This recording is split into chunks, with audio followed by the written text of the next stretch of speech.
I'm Marco from Fit4Access, and I'm going to demo the system for you today so you can see how easy it is for you to generate your code of conduct and how easy it is for your members to both see and engage with that code of conduct and to complete a regular health commitment statement as well.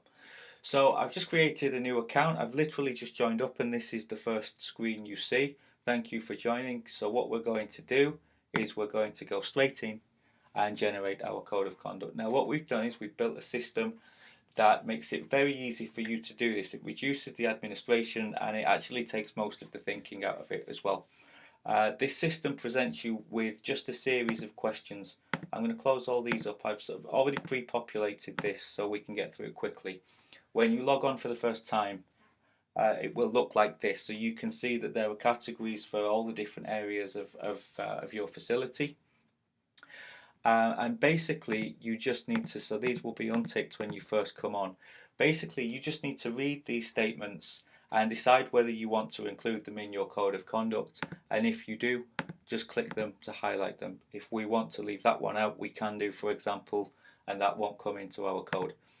Now as you can see, these questions, some of them have sort of more than one possibility. So if let's do about the gym floor, for example. So some of them are yes, no, they're multiple choice. Some of them have more than that. So is equipment at a reduced capacity? If I click yes, equipment is currently at a reduced capacity. That statement will pull into my code of conduct. If I click no, equipment is not at a reduced capacity, social distancing rules must be followed at all times. That statement will pull in. So I have multiple choices here for how to create this statement in a way that is pertinent to my specific center. If I don't want to show a statement at all about that, I can just click that and it won't show anything. So I literally just have to read these, go through, click the statements that I think are relevant to me. I can add more statements if I feel that anything has been missed. So that statement will now pull into my code of conduct. I can edit these statements as much as I feel like I need to. So that will now pull into the statement that I generate. Anything that's open will pull into my code of conduct. Anything that's closed simply won't. So even though there's questions answered in this, if we were to close it, it wouldn't pull in. As you can, yeah, it's as simple as that. You just go through the categories and fill in the ones that are pertinent to you. Type in anything that you feel that you want to talk about that maybe there isn't a question for, and when you're satisfied, simply click next. And you will get to see your code of conduct exactly how your members will see it when they're logged into their area. So my gym is called Power Leisure. This is the code of conduct that I've created for Power Leisure. So you can see everything is categorized as it was on the page before. Nice clean bullet points. You can see it's pulling in the text that I've added myself in exactly the same way as it is all the other statements. Just bullet points, nice clean text. Everything's backed up with strong illustrations. It's quick and easy to read. If I'm happy with that, then I click onwards, and if I feel like I need to amend something, I can just click no and go back and change it. You can see it's pulled in the nonsense I typed in there, but I'm happy with that, so I'm going to click yes. So we just talk a little bit here about, in step 2, we just explain to you what the health commitment statement is. We show, you can see it here, there's a visual of it. This isn't an editable step. This is the same for everybody, so we just show you what that looks like. Now you get to set the frequency of your health commitment statement. So we set it to fortnightly by default. You can change it to weekly if you feel like you'd like your members to do it more often. Over time, we feel people might want to change it down to monthly. You can do that from the start if you want to. We recommend fortnightly because that's in line with the 14 days guidance around COVID-19 symptoms. So I'm going to leave it at that for now. If you change it, that alters the frequency that your members actually have to take that statement, and it also so that alters the frequency or how long their pass is actually valid for. So I'm happy with that. I'm going to click next there. Now all we need to do is market this to our members. We've created this code of conduct. We want our members to use Fit4Access. We need our members to use Fit4Access. So how do we tell them about it? Well, we've created a media toolkit which you can download. The media toolkit will be updated regularly as messaging needs to change as time goes on and stuff like that. As we just feel it's time to just put some sort of new fresh Facebook images in there and stuff like that. What's in there currently is a minute-long video for social media to market to your members and everything you need for a newsletter. So we can see a template of our suggested newsletter here with a banner and some words. You can give this to your comms team if you have one, or if you do your emails internally. Everything that you need to do that is in there. And from an operator's point of view, that is basically it for step one. Now this link here is what you need to communicate to your members. So on social media, for example, make sure any calls to action that you put up target this link here. Include this link in your email comms. Even include the link in print if you still send out print letters, for example. So I'm just going to copy that link and I'm going to open a new window. And I'm going to leave this window in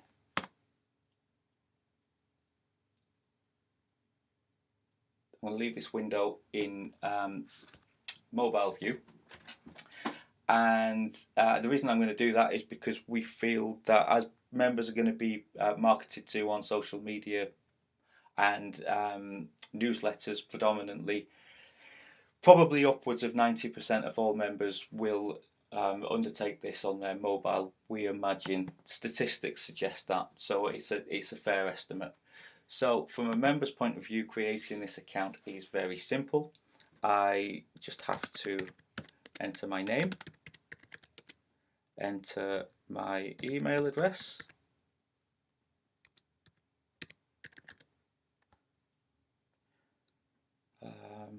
I can't remember my email address, so let's try that one.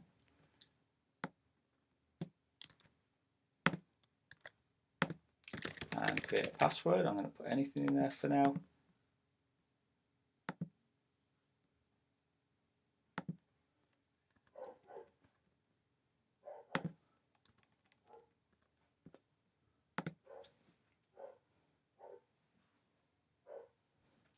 And there we go. I've created an account as a member. Very, very simple process. The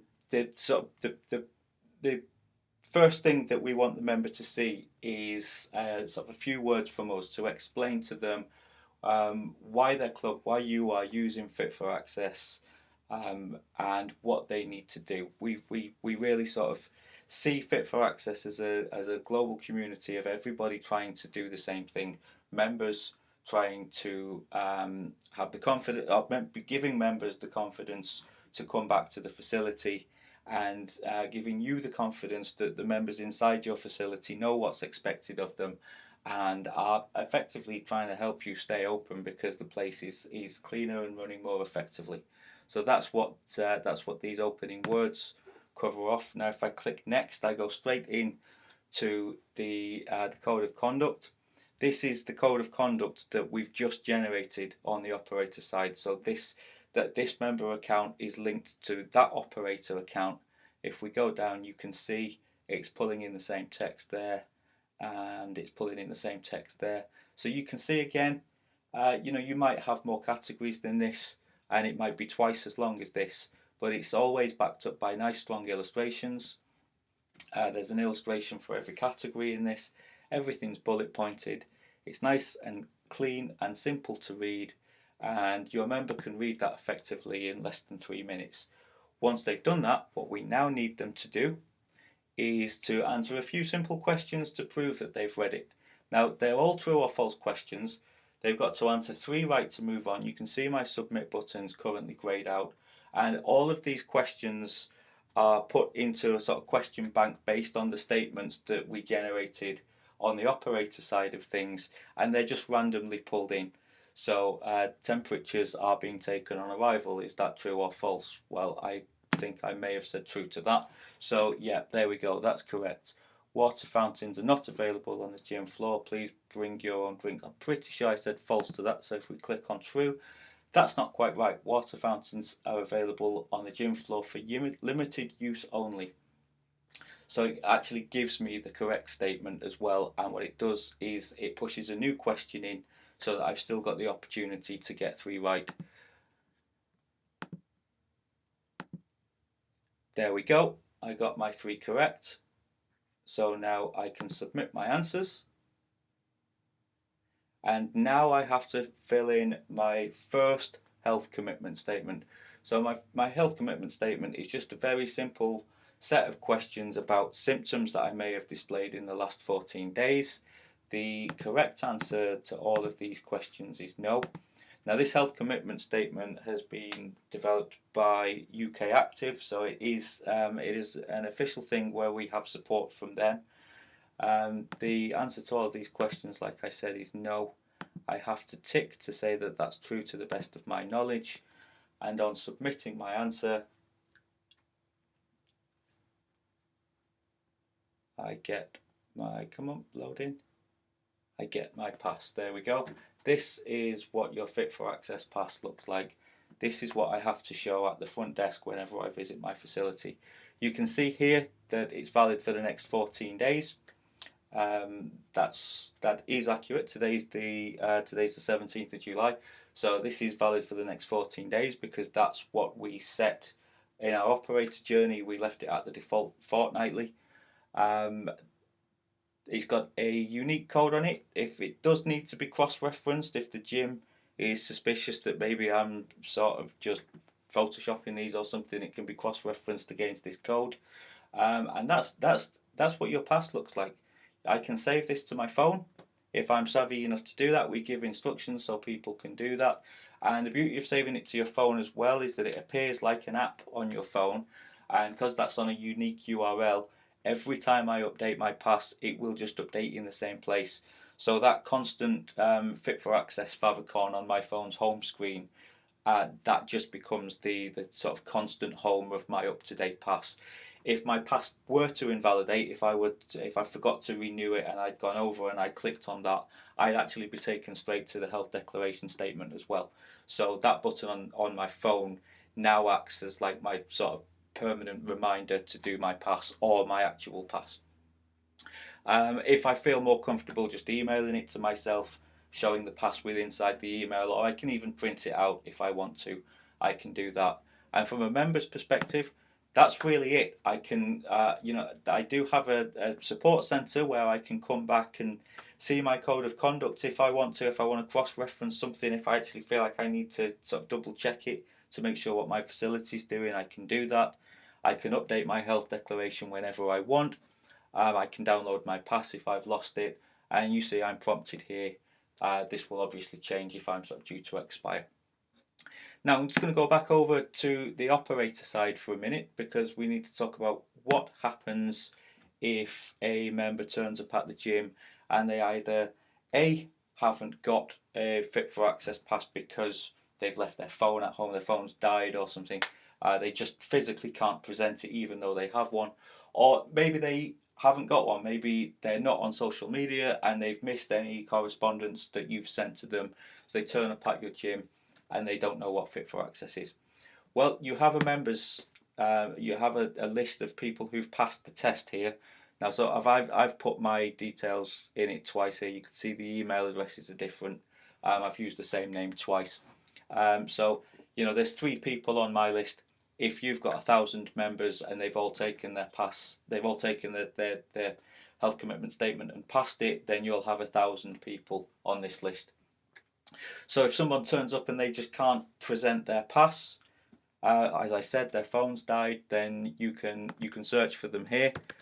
This will narrow your field. So I type in Jamie there, it filters down anything that doesn't contain the word Jamie, so someone can literally just give you their name and you can see whether they've passed the test or not. If the other thing happens and someone turns up and they don't know what it is, they haven't had access to it, then you can print off a code of conduct for them to take away, and you can also print off a physical copy of the health commitment statement as well, which they can fill in in reception on the front desk, and once they've done that, you can add their name in here. You add their, let's do Ray, one of our fellow directors, and I will see if I can sneak in an email address. gmail.com. That should work. So Ray Lau has turned up at my facility. He hasn't heard of Fit4Access. I can present him with a code of conduct and a health commitment statement for him to fill in on the desk, and once I'm satisfied that he's done that, I can add him to my database manually. So I now see that he's passed the test. Now, because all of these tests have been validated today, I can't actually renew any of them. What there is in this far right hand column is once a test is within 13 days due to expire, there's actually a renew button here. So even if somebody does usually do their test on their phone and they've just forgot, they've missed the emails or whatever, and they turn up, they can do a paper copy as well. So even if Jamie Smith here is already in the system, so he doesn't need adding, but I can see that his pass is expired because his status now says expired, he can take a health declaration in the club, and I can simply just click renew, which appears here, and he enters into the system. So that in a nutshell is how Fit4Access works. If you've got any questions, we're all on hand to answer them. I hope you enjoyed the demo, and I hope to hear from you soon. Thank you very much.